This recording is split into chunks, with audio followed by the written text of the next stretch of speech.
You're listening to the Bloomberg Opinion Podcast. Catch us Saturdays at 1 and 7 p.m. Eastern on Bloomberg.com, the iHeartRadio app, and the Bloomberg Business app, or listen on demand wherever you get your podcasts.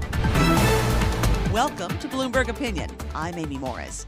This week, we are looking at the blockade in the Senate that hamstrung military promotions and how that has exposed flaws in how the Senate conducts its business.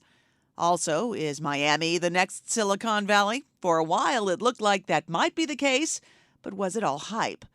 And we'll learn how artificial intelligence might be able to help scientists track down the causes of diseases.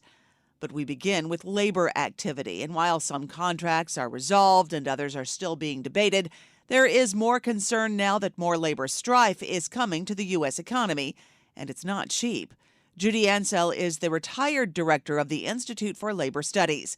She predicted the impact of the UAW strike. It will cause a shortage of cars. And so if somebody wants to buy a car, it's going to be more difficult to do that. It's going to lower spending, consumer spending, as people tighten their belts.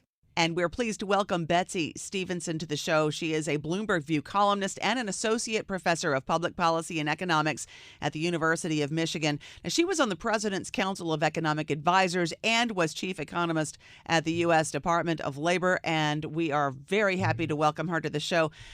Dr. Stevenson, thank you so much for joining us. And as you explain in your column on the Bloomberg Terminal, labor strikes, they are not cheap. They idle equipment. You've got lost wages, lost shareholder profits, all of this impacting economic growth and inflation.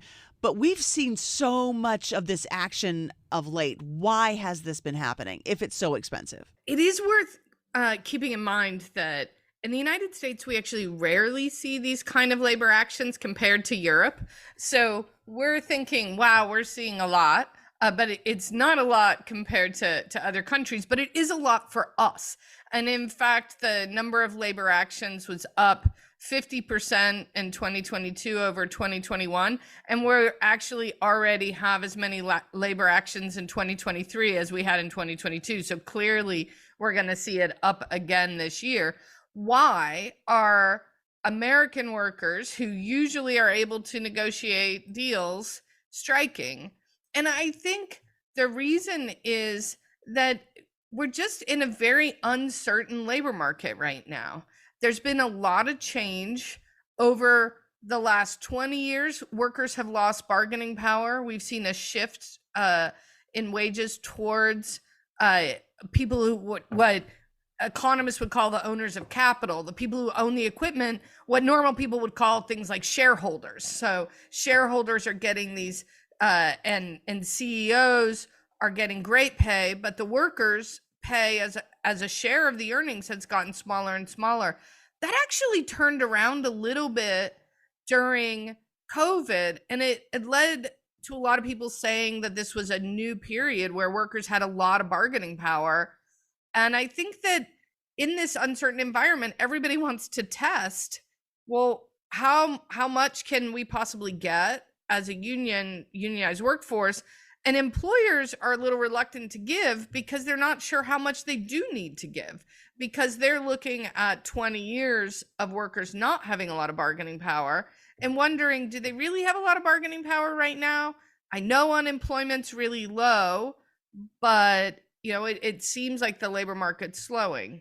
So I think it's that uncertainty, no one really knowing how much they should give up, that is leading to all these labor actions. Isn't it funny that some people think, I don't know how much I should give up, so I should push harder in this uncertainty, whereas there are others who would think, I can't push harder because of the uncertainty. It seems like that would have been a flip side of that coin. Not necessarily. If you think that this is your one chance to actually claw back, let's take the UAW. They made huge concessions in 2008 when it looked like the American auto industry was on the verge of collapse. This might be their only opportunity to get some of those concessions back. It's not clear whether they'll be able to and how much they'll be able to. That's what I mean by uncertainty. But if now's your best shot, you ought to make a run at it, because otherwise you may never get those concessions back. So with that overlay, you do anticipate more labor action coming into this year and maybe next year as well? The analogy here is to think about, when somebody is been accused of a crime, when is their lawyer going to suggest that they take a plea deal? Well, when it's pretty obvious that they're going to be convicted, and you might as well reduce the risk and the cost and the expense of a long trial by just coming to an agreement and negotiating a plea deal. Similarly, when we see, unions have to negotiate their contract with their employers, if everybody sort of understands what the outcome is going to be, why have all the cost of a strike or a labor action? Just negotiate the deal. What the problem is right now, I think it's that environment where it's just not clear, that I think helps fuel, it makes it harder to come to agreement. And then what we're doing with unions is we're layering on a really pivotal time for unions. We're hearing that Americans are supporting unions more than they have, in 50 years. And so that public approval of labor unions remains near highs last seen in the mid 1960s. But at the same time, the unionization rate, the share of workers in the U.S. economy that are members of unions, hit an all-time low last year. So if unions are going to play an important role in the American labor market, they need some big wins this year. They need to show that they're there playing an important role, preserving wages, setting a reasonable standard of living, helping to set hours. They want to prove themselves in this moment so that they can continue with that public approval, and then hopefully actually bring more union members on board, because only 6% of private sector workers belong to a union. That's why strikes are not part of the everyday economy in the United States, is we just don't have that many workers who are in unions who could potentially strike. What we're seeing is the small share of American workers who belong to unions trying to flex as much power as they can to prove their role in the economy, as well as to try to halt some of the slide in wages for middle-class workers that's been going on for decades. And we are talking with Professor Betsey Stevenson, former member of the President's Council of Economic Advisors and chief economist at the Department of Labor. I want to boil this all down to a cause, if that's possible. You were talking about bargaining power and what workers feel like they may be able to do and how they can push back. Is part of this because of the pandemic and the shutdown? What we saw coming out of the pandemic was just enormous change in the labor market. The way people do their work changed. So lots of people were all of a sudden able to work from home. Of course, people who work on the factory floor are not able to work from home. So now there's a greater schism between people who do office jobs, where they can now do them at least partially from home, and people who need to do in-person jobs. There was also just a change in how American consumers buy things, with a shift towards goods and away from services. That also really changed the demand for workers, and people's preferences for the type of work they wanted to do were shaped by the pandemic. So coming out of the pandemic, we had a lot of change underway in the labor market. And one of the other things we saw coming out of the pandemic was demand came back faster than supply. That's the best way to explain why we had inflation. People wanted to buy things before really sellers were able to fully meet the supply of the things people wanted to buy. That ended up pushing up prices. And the result of inflation is that some people made more money and some people didn't. And that's one of the problems with inflation. Inflation is a generalized rise in prices. So it means that wages are going up too, but not everybody's wages are going up equally. And one of the things we saw with unionized workers was that their wages did not rise as rapidly as non-unionized workers. And as a result, there are a lot of unionized workers for whom, in terms of the stuff they can buy, what economists call real wages, they're earning less today than they were in 2019. And so obviously that's a fight worth having. A lot of unionized workers, they've been, particularly if you're talking about a big union like the auto industry, they're often multi-generational auto workers. So they don't really want to change jobs, but they do want to make sure that they're not getting left behind, because the people who have been changing jobs in this economy, their real wages have been growing. They can buy more stuff today with their earnings than they could buy in 2019. That's not true for workers who haven't changed jobs. And that's why if you're in a job that you've been in for a long time, are probably going to push really hard for a wage increase so that you're not falling behind. Betsey Stevenson, a Bloomberg View columnist and associate professor of public policy and economics at the University of Michigan. It has been a pleasure. Thank you so much for taking the time with us. It's great talking with you. Now, coming up, we're going to look at how a blockade by a Republican senator exposed some flaws in how lawmakers negotiate. You're listening to Bloomberg Opinion.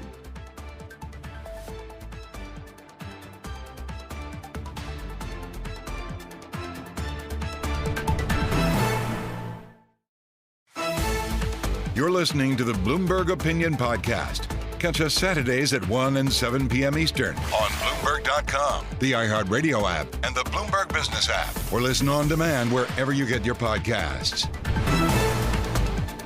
You're listening to Bloomberg Opinion. I'm Amy Morris. After weeks of a blockade by Senator Tommy Tuberville of Alabama, the Senate finally was able to approve some military promotions, 3 very important ones, including the chairman of the Joint Chiefs of Staff. Now, that's a victory for the Pentagon, but the way it happened is really a defeat for the Senate. Even after those promotions were approved, Senator Tommy Tuberville, who was behind those blocks, doubled down on the blocks and the filibusters. The hold will remain in place as long as the Pentagon's illegal abortion policy remains in place. If the Pentagon lifts the policy, then I will lift my hold. It's easy as that. So the senator, they're saying that those holds will continue, and you can bet that's going to have larger implications. Let's talk about it with Bloomberg Opinion columnist Jonathan Bernstein. He covers politics and policy and joins us now. Jonathan, what does this tell us about how the Senate operates? Well, the nominations process really has sort of broken down. Putting a hold on something, that is a senator essentially threatening to filibuster, or filibustering by threatening to filibuster, is a time-honored Senate tradition, goes back 50 years or so, and then in other ways goes back longer than that. And it allows individual senators to really have a say, which is potentially a very good thing. But what's happening now is that there's basically a hold on everything. That's been true of executive branch and judicial nominations for some time now, but at least there's enough time to process all of those one by one. There are hundreds of these military promotions that have to get done. They're normally all done in one batch. The chairman of the committee comes and says, I want unanimous consent to consider en bloc the following nominations, and they list the numbers. They get numbered by and they'll say 1135 through 1274. Sure. And everybody will give their consent, and that's it. It's done.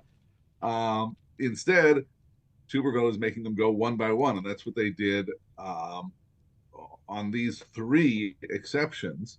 It took them 2 days of Senate time to consider the chairman of the Joint Chiefs of Staff and 2 others. You can't do hundreds of military promotions taking up Senate time like that. So they're stuck. There's no real means for the Senate to do it unless they change procedures. Now, you had mentioned that this is a tried and true sort of technique that the Senate has used before, a procedural move. And usually a member uses it to influence policy or make a point or what have you. But this feels different. How is it different? Well, it's different because there's a few things. One is that he's using military promotions. That's been done before, but very rarely and usually temporarily. Typically, you put a hold on a nominee to, in this case, you could do a civilian Department of Defense position and say, I'm going to put a hold on the assistant secretary of whatever until you consider my point. The second thing is that usually it's bargaining for some sort of deal that can be made. Right. So, often it's something for your home state. And, this national policy treats my state really unfairly. Let's make a deal to do something about it. That's a positive thing for U.S. democracy, in my view. It sometimes means that your senator, if you get their attention, you get special treatment for the state, but that's not unreasonable. And then they get a deal and they take off the hold.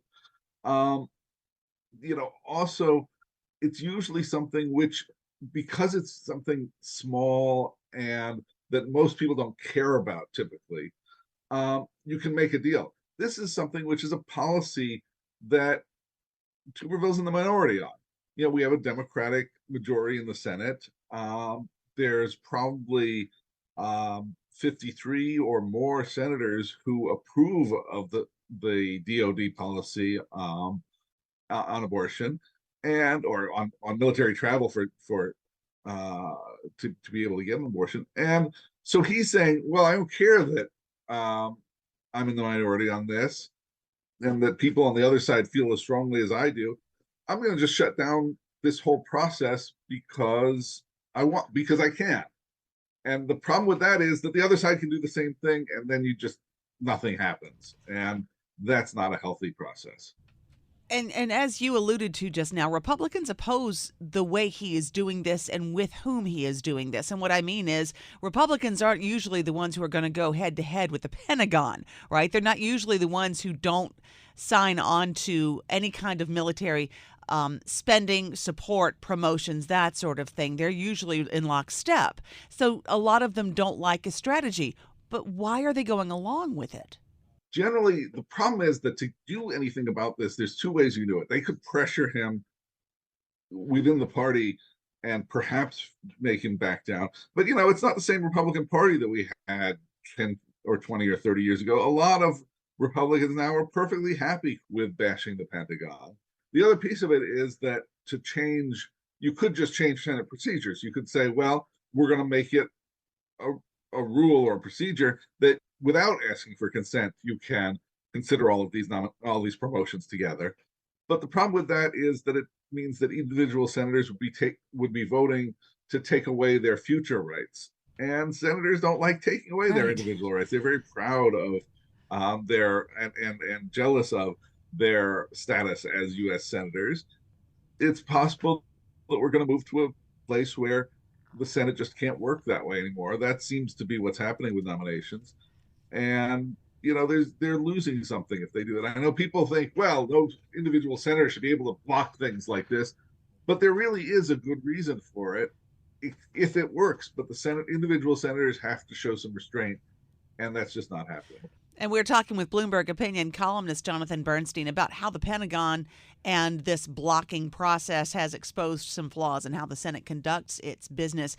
Shifting gears just a little bit from one side to the other, you make the point in your column that the whole point of the confirmation process, not the ability to filibuster or put a hold on something, but the confirmation process itself, is to restrict the authority of the president and empower the Senate. And this tactic, when not used the way it was intended, may undermine that. How so? Yeah, one of the things, well, okay, so we have these hundreds of promotions. You can't do them individually on the Senate floor. You have to do them in bulk. If that can't work because individual senators won't do it, then what's going to happen is eventually that's going to go away. And there'll be a rule that you don't have to have the promotions done. It's happens all the time, or it's suggested all the time for executive branch nominations, especially. We have way more political people in our executive branch agencies and departments than comparable democracies do, and it's a real democratic strength in my view, because it means that the executive branch isn't just the tool of the presidency, and it's also not just permanent bureaucracy. Congress has a role in it too. But if Congress can't do the job, then what you're going to get is calls for fewer and fewer Senate confirmed people, which is either going to mean the president appoints them or that they'll be part of the permanent bureaucracy themselves. And neither of those is really good for U.S. democracy, because instead of Congress and the president and the bureaucracy all constraining each other, this Congress will be cut out of it to a larger extent than already is. Bloomberg opinion columnist Jonathan Bernstein. And coming up, we'll learn how Miami could have been the next Silicon Valley. In fact, it may still hold some promise for becoming the next big tech sector. Don't forget, we are available as a podcast on Apple, Spotify, or your favorite podcast platform.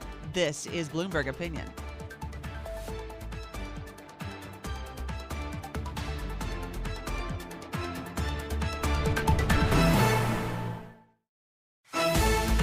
You're listening to the Bloomberg Opinion Podcast. Catch us Saturdays at 1 and 7 p.m. Eastern on Bloomberg.com, the iHeartRadio app, and the Bloomberg Business app, or listen on demand wherever you get your podcasts. This is Bloomberg Opinion. I'm Amy Morris. The Miami area has always been prone to hype cycles, and the great tech boom of recent years is the latest example. Now, for months, you may recall there was this popular narrative that the region could become a viable alternative to, say, Silicon Valley. That's mostly fizzled, but there appears to be some lingering promise. Let's talk about it now. Bloomberg opinion columnist Jonathan Levin has served as the Miami bureau chief for Bloomberg in the past, and he joins us now. He knows the area quite well. Jonathan, was all of that talk about replacing or at least supplementing Silicon Valley puffery, or was there something there? Yeah, kind of, sort of. So all of this is started during the COVID-19 pandemic when City of Miami Mayor Francis Swarez got on social media and started talking about how venture capitalists, tech entrepreneurs should move from San Francisco to Miami. And I think part of it was always a little bit political, quite frankly. Francis is a Republican. Of course, he ran for the Republican nomination for president very briefly, and there was this, pervasive narrative that they were all trying to push, like kind of come to the free state of Florida. San Francisco is such a disaster. So there was a lot of politics, and they tried to convince us that it was also an economic narrative. But all of that was happening, and then suddenly the VC investment numbers in South Florida actually start to go up a lot.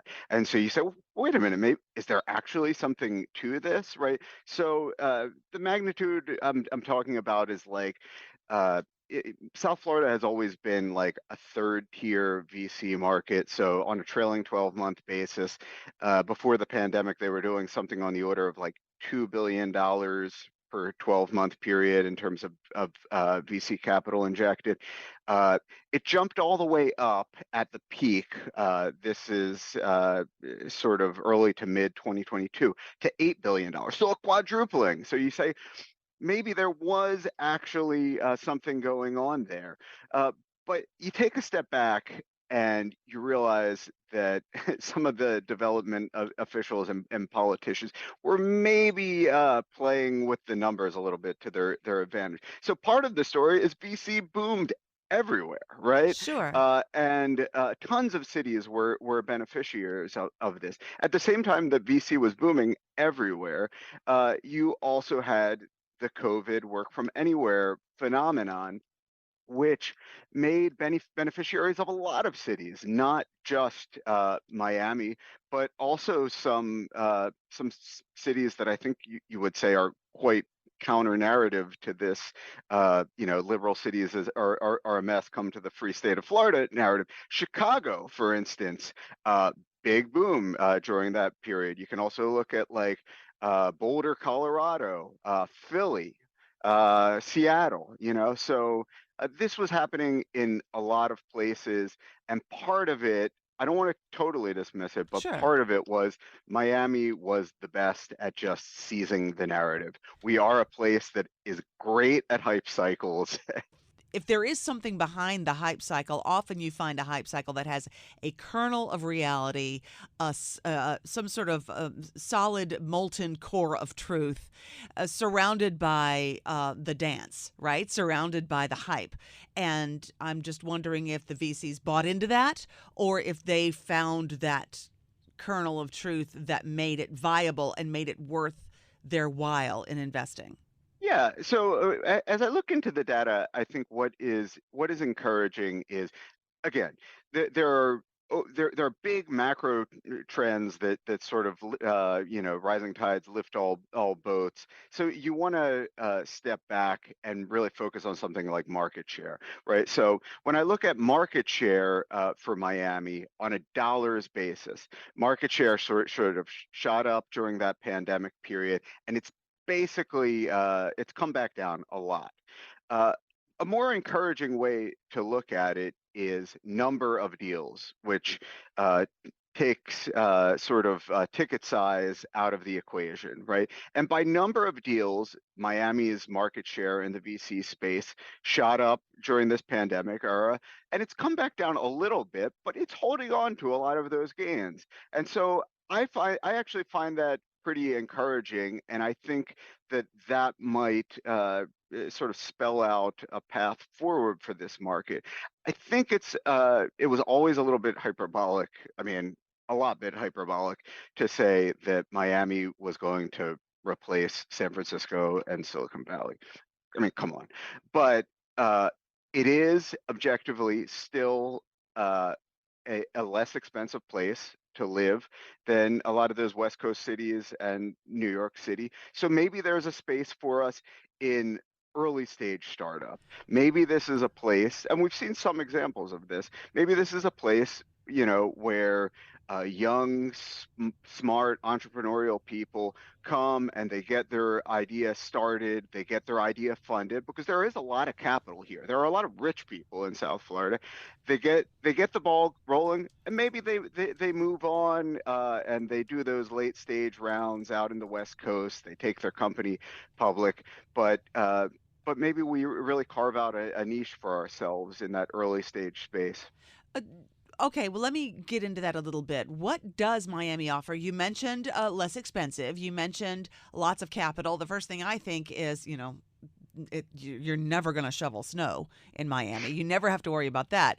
But that's probably less important to the tech industry. What else do they have to offer? Yeah, so I basically think of several pillars. So we talk about deep pockets. You can find and meet with a lot of investors here. Favorable quality of life. Uh, Less expensive than maybe of the many of the dominant tech and finance centers. Although I should know that if you're talking like the urban core in Miami, Hmm. that spread has been closing a little bit. So we'll have to watch that. But the sort of fourth pillar is our connection to Latin America, which is really something totally unique and Huh. kind of extraordinary about South Florida, right? You have this huge cultural connection, something like 2/3 of households speak a language other than English at home to some extent. Oftentimes we're talking about Spanish, but Portuguese is widely spoken here, Haitian Creole. So there's a cultural connection to Latin America. There's a deep pool of Latin America wealth. You can get direct flights to anywhere in Latin America, and it's kind of just the perfect place if you wanted to create a capital of Latin America VC. I think this is where you would put it.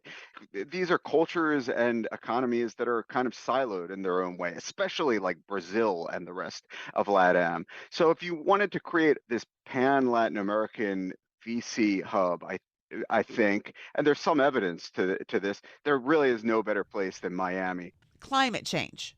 Does that factor in at all? Miami, low-lying area, South Florida, lots of beaches, lots of potential for issues with hurricanes, severe weather, flooding in the future.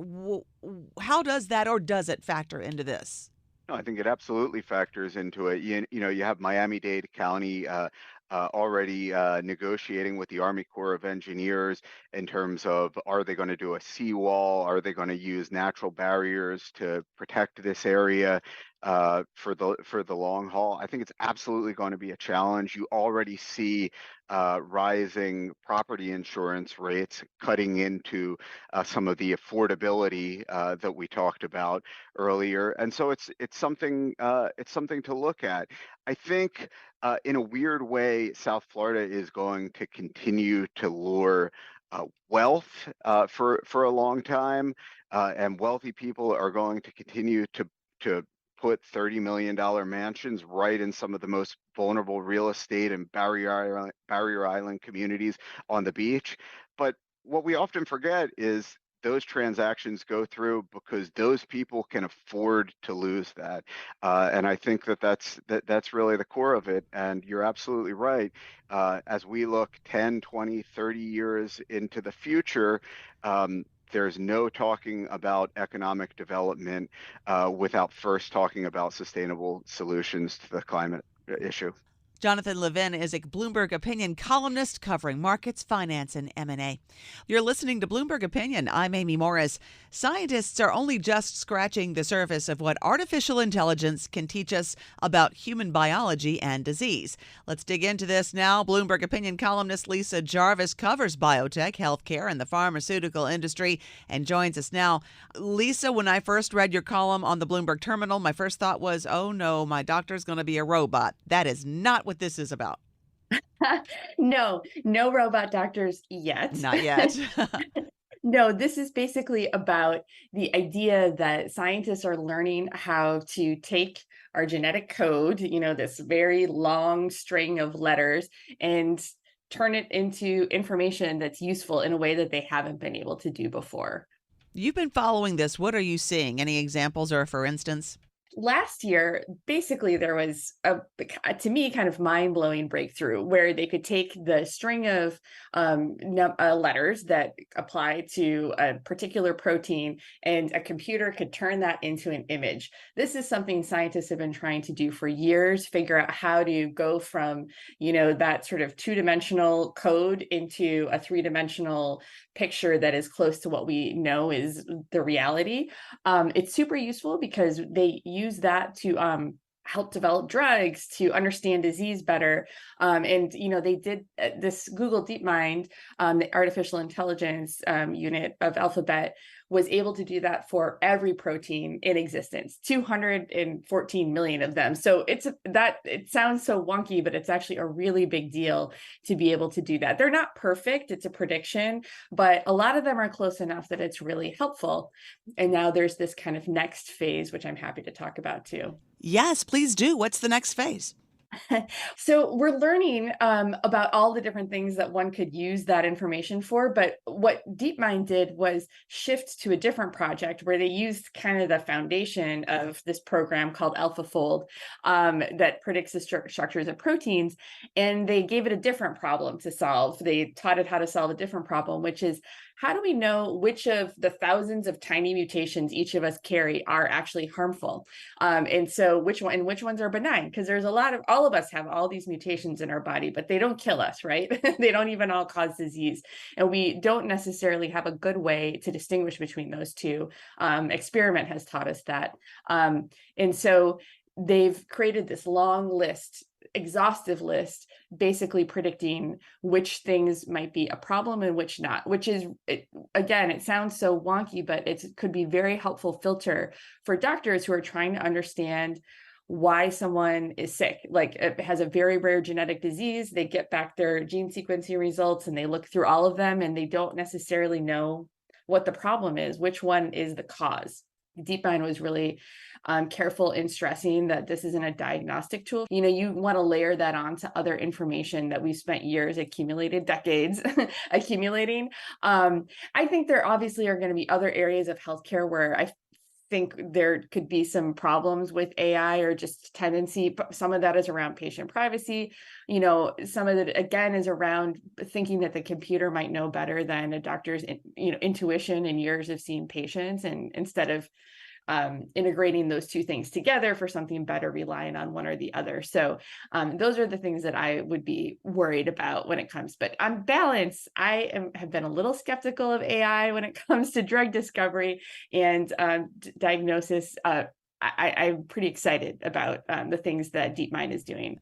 I think none of our proteins live in isolation. They have partners. They, interact with each other inside our body, and trying to get to a point where we understand what those interactions and can predict what those interactions look like would be so important when it comes to trying to stop disease. So that to me is like a much tougher problem.